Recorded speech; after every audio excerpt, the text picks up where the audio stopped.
ગુજરાતમાં હવે ચોમાસું તો આવી ગયું છે, પરંતુ વરસાદ ક્યારે વરસવાનો છે તેમને લઈને હવે લોકો રાહ જોઈ રહ્યા છે. કારણ કે છેલ્લા કેટલાક સમયથી બફારો અને ગરમી જે છે તે સતત વધી રહી છે અને વરસાદ જે છે ત્યારે ક્યારે પડવાનો છે તેમની હવે રાહ જોવાઈ રહી છે. પરંતુ આ વરસાદની જોવાતી રાહ વચ્ચે જે હવામાન વિભાગ છે તેમને જે આગાહી કરી છે, હવામાન વિભાગ જે છે તેમના દ્વારા જે કયા કયા વિસ્તારોમાં જે વરસાદ વરસવાનો છે તેમની જે તસવીરો જાહેર કરવામાં આવી છે તે ખૂબ જ ચિંતાજનક છે. કારણ કે આમ તો ચોમાસું જે છે તે 15 જૂનથી બેસી જતું હોય છે સત્તાવાર, પરંતુ ગુજરાતના હજી પણ અલગ અલગ વિભાગોની અંદર જે અત્યારે વરસાદ વરસી રહ્યો છે, જે વિસ્તારમાં વરસાદ વરસી રહ્યો છે તે ખૂબ જ ઓછો વરસાદ વરસી રહ્યો છે. કારણ કે 15 જૂનથી જો ચોમાસું બેસી જતું હોય છે તો અત્યારે જે હાલની જે તારીખ છે 27 તારીખ, તે અત્યારે સાર્વત્રિક વરસાદ ધીમે ધીમે શરૂ થઈ જતો હોય છે. પરંતુ અનેક શહેરો એવા છે કે જ્યાં હજુ વરસાદનું એક ટીપું પણ વરસ્યું નથી અને જે હવામાન વિભાગ છે તેમના દ્વારા જે મેપ જાહેર કરવામાં આવ્યો છે તેમાં પણ જે મેપની અંદર જે દ્રશ્યો આવી રહ્યા છે, જે તસવીર મળી રહી છે તે ખૂબ જ ચિંતાજનક છે. હવે આપણે એ જોવાનું છે આવનાર 2 જુલાઈ સુધીની અંદર, આજથી 2 જુલાઈ સુધીની અંદર કેટલો વરસાદ વરસવાનો છે અને કયા કયા જિલ્લાઓની અંદર વરસાદ વરસવાનો છે, કયા શહેરની અંદર વરસવાનો છે. આમ તો આ ચિંતાજનક તસવીરો અને હવામાન વિભાગની આગાહી છે. આવો જોઈએ 27 તારીખે કયા કયા વરસાદની અંદર કયા કયા જે વિસ્તારો છે તેમની અંદર વરસાદ વરસશે. હું આપને આ દ્રશ્યો જે છે તે બતાવી રહ્યો છું. તે 27/6/2026 જે ગુજરાત રાજ્ય અને દીવ દમણ દાદરા નગર હવેલીના જે હવામાન ખાતું છે, જે કેન્દ્ર અમદાવાદથી આખું આ તસવીર જે છે તે તેમના ઓફિશિયલ પેજ ઉપર અપલોડ થતી હોય છે તેનું પૂર્વાનુમાન છે. આ જે વ્હાઇટ જે અત્યારે આપણને જિલ્લા દેખાઈ રહ્યા છે, આ કચ્છ છે, વાવ થરાદ છે, બનાસકાંઠા, પાટણ, મહેસાણા, સાબરકાંઠા, જે વ્હાઇટ દેખાઈ રહ્યા છે તે એકેય જિલ્લાઓની અંદર વરસાદ વરસવાનો નથી. એટલે કે આ જે વિસ્તારો જે છે ત્યાં હજુ વરસાદ નહીં વરસે.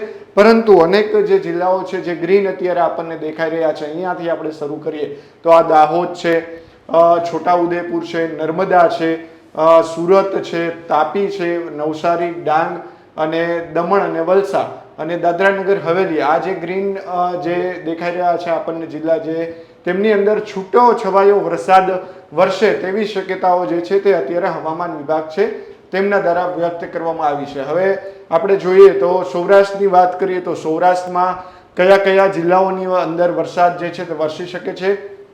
તો ભાવનગર છે, જેમાં હવામાન વિભાગ છે તેમણે આગાહી કરી છે કે અહીંયા છૂટો છવાયો વરસાદ જે છે તે અત્યારે શક્યતાઓ વ્યક્ત કરવામાં આવી રહી છે. સૌરાષ્ટ્રના બીજા જિલ્લાઓની વાત કરીએ તો અમરેલી અને ગીર સોમનાથ, કે જે આ વિસ્તારો છે, આ 3 જિલ્લાઓ છે સૌરાષ્ટ્રના, ગીર સોમનાથ, અમરેલી અને ભાવનગર, કે જ્યાં છૂટો છવાયો વરસાદ જે છે તે વરસવાની શક્યતા છે. એટલે કે 27 તારીખે, એટલે કે આજે કયા કયા જિલ્લાઓમાં વરસાદ છૂટો છવાયો અથવા તો થોડો વધારે વરસાદ વરસવાની શક્યતા છે. તો ગીર સોમનાથ, અમરેલી, ભાવનગર, દાહોદ, છોટાઉદેપુર, નર્મદા, સુરત, તાપી, નવસારી, ડાંગ અને વલસાડ અને દાદરાનગર હવેલી અને દમણ, એટલે કે આ જે જિલ્લાઓ છે ત્યાં છૂટો છવાયો વરસાદ વરસવાની શક્યતાઓ છે. બાકી જે અત્યારે આ મેપની અંદર આપણે જોઈ રહ્યા છીએ, આ તસવીરની અંદર, તેમાં જે કચ્છ, પાટણ, મહેસાણા, બનાસકાંઠા, વાવ, થરાદ, સાબરકાંઠા, અરવલ્લી, મહીસાગર, મોરબી, એટલે કે જે આપણને જે વ્હાઇટ દેખાઈ રહ્યું છે ત્યાં ક્યાંય પણ વરસાદની આગાહી હવામાન વિભાગ છે તેમના દ્વારા કરવામાં આવી નથી. જ્યારે 28 તારીખની હવે આપણે વાત કરી, 27 તારીખે જોયું કયા કયા ભાગોની અંદર વરસાદ વરસવાનો છે.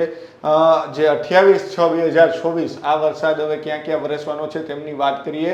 હું તમને જે અત્યારે દેખાઈ રહ્યો છું કે આ દાહોદ છે, દાહોદની અંદર દાહોદની અંદર વરસાદ વરસવાની શક્યતા વ્યક્ત કરવામાં આવી છે. છોટાઉદેપુર છે, નર્મદા છે, સુરત, તાપી, નવસારી જે છે ત્યાં પણ વરસાદ વરસવાની શક્યતા જે છે તે વ્યક્ત કરવામાં આવી છે. ડાંગ છે, દમણ છે, વલસાડ છે અને દાદરાનગર હવેલી છે. એટલે કે આ જે હવામાન વિભાગ છે અમદાવાદ, તેમના દ્વારા જે આ વરસાદ જે છે તે આટલા જિલ્લાઓની અંદર આવતીકાલે પડવાનો છે, એટલે કે 28 તારીખે પડવાનો છે. આપણે 27 તારીખનો વરસાદ જોયો. હવે સૌરાષ્ટ્રની વાત કરીએ તો ફરી એકવાર સૌરાષ્ટ્રમાં જે 27 તારીખનો જે મેપ હતો તે પ્રમાણે ભાવનગર, અમરેલી અને ગીર સોમનાથ, એટલે કે આ જ વિસ્તારોની 3 જિલ્લાઓ છે ત્યાં છૂટો છવાયો વરસાદ વરસી શકે તેવી અત્યારે શક્યતા અત્યારે આમાં દેખાઈ રહી છે, એટલે કે જે હવામાન વિભાગે જે મેપ જાહેર કર્યો છે તેમાં. બાકી જે આ વ્હાઇટ વિસ્તાર, જે વ્હાઇટ આખો જે મેપ દેખાઈ રહ્યો છે તેમાં ક્યાંય પણ રાજકોટ હોય, સૌરાષ્ટ્ર, કચ્છ, વાવ, થરાદ, બનાસકાંઠા, સાબરકાંઠામાં વરસાદ દેખાતો નથી. હવે વાત કરવી છે આપણે 29 તારીખની. 29 તારીખની જે હવામાન વિભાગે જે તસવીર મેપ જાહેર કર્યો છે તેમાં ક્યાં ક્યાં વરસાદ પડવાનો છે તેમની. હવે 29 તારીખની અંદર જોવા જઈએ તો જે થોડોક જે 28 તારીખ છે તેના કરતા થોડોક ચેન્જીસ જે છે તે દેખાઈ રહ્યો છે. આપ જોઈ રહ્યા છો તે પ્રમાણે કે વડોદરા, છોટા ઉદેપુર, ભરૂચ, નર્મદા, સુરત, તાપી, નવસારી, ડાંગ અને દમણ, વલસાડ અને દાદરાનગર હવેલી, આમાં 1-2 જિલ્લાઓ જે છે તેમાં વરસાદ પડવામાં, એટલે કે જે 28 તારીખે હતો તેના કરતાં વધારે પડવાની શક્યતાઓ અત્યારે દેખાઈ રહી છે. વડોદરા, ભરૂચ, નર્મદા, સુરતમાં જે ગ્રીન ઝોનમાં છે ત્યાં છૂટો છવાયો વરસાદ વરસી શકે છે આટલા જિલ્લાઓની અંદર. હવે ફરી એક વખત સૌરાષ્ટ્રની વાત કરીએ તો સૌરાષ્ટ્રમાં ભાવનગર, અમરેલી અને ગીર સોમનાથ આટલા જે ભાગો છે ત્યાં 3 જિલ્લાઓ છે ત્યાં છૂટો છવાયો વરસાદ પડવાની શક્યતાઓ વ્યક્ત કરવામાં આવી છે હવામાન વિભાગ દ્વારા. હવે વાત કરીએ 30 તારીખની. 30 તારીખે આપણે જોઈ રહ્યા છો કે 30/6/2026માં જે હવામાન વિભાગ છે તેમના દ્વારા કયા કયા વિસ્તારો છે કે જ્યાં વરસાદ વરસશે તેવું તેમના દ્વારા કહેવામાં આવ્યું છે.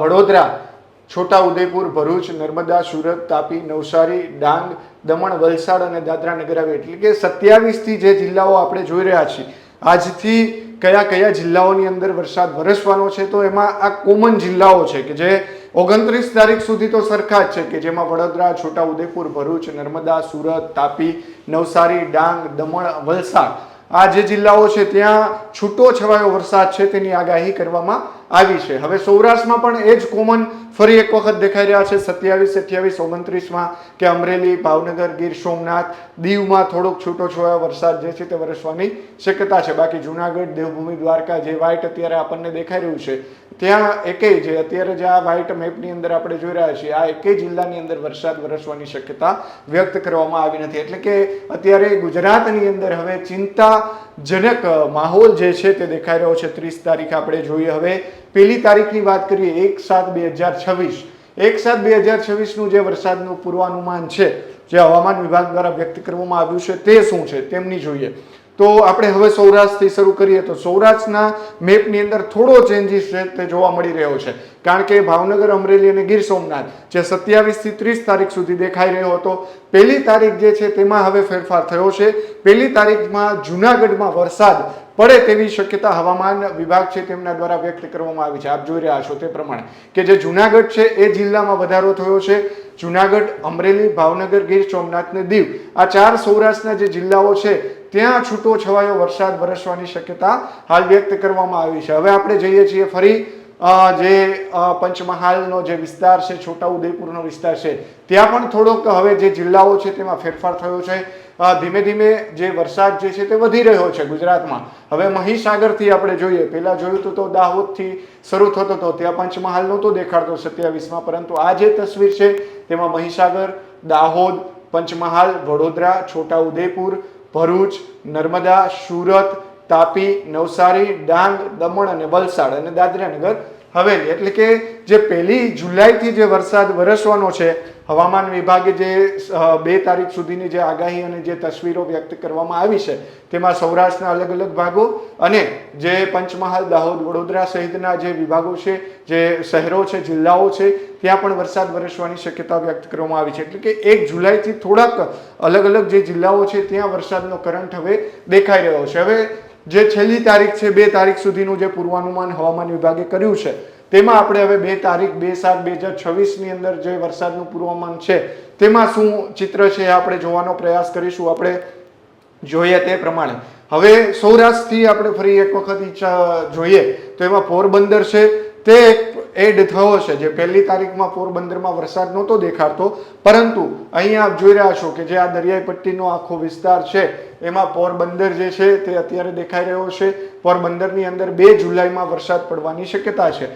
જુનાગઢ છે એ 1 તારીખની અંદર એડ થયો હતો કે જુનાગઢની અંદર છૂટો છવાયો વરસાદ જે છે તે પડવાનો છે. એટલે કે જુનાગઢની અંદર પડશે, ગીર સોમનાથની અંદર, દીવ અમરેલી અને ભાવનગર. જે આપણે 27 જોયું તો ભાવનગર, અમરેલી અને ગીર સોમનાથ આ 3 જિલ્લાઓ છે ત્યાં જ વરસાદ દેખાઈ રહ્યો હતો. પરંતુ પહેલી અને બીજી તારીખ છે, પહેલી તારીખમાં જુનાગઢ વરસાદ દેખાઈ રહ્યો છે અને હવે પોરબંદરની અંદર બીજી તારીખે વરસાદ વરસે તેવી શક્યતા છે. એટલે કે આ સૌરાષ્ટ્રના જે ભાગો છે તેમાં 1, 2, 3, 4 અને 5 એટલા જિલ્લાઓ છે તે જુનાગઢ, પોરબંદરમાં વરસાદ છૂટો છવાયો દેખાશે. ભારે વરસાદ નથી દેખાયો. ભારે વરસાદ હોય તો આ મેપ જે છે તેમાં કલરો જે છે તે અલગ દેખાતા હોય છે. ગાજવીજ સાથે વરસાદ પડે તેવી શક્યતાઓ અત્યારે નહીવત જોવા મળી રહી છે. હવે વાત કરીએ મહીસાગર, પંચમહાલ, દાહોદ, વડોદરા, છોટાઉદેપુર, જે ભરૂચ, નર્મદા, સુરત, તાપી, નવસારી, ડાંગ, દમણ, વલસાડ અને દાદરાનગર હવેલી આ જે જિલ્લાઓ છે ત્યાં વરસાદ વરસવાની શક્યતાઓ 2 જુલાઈની અંદર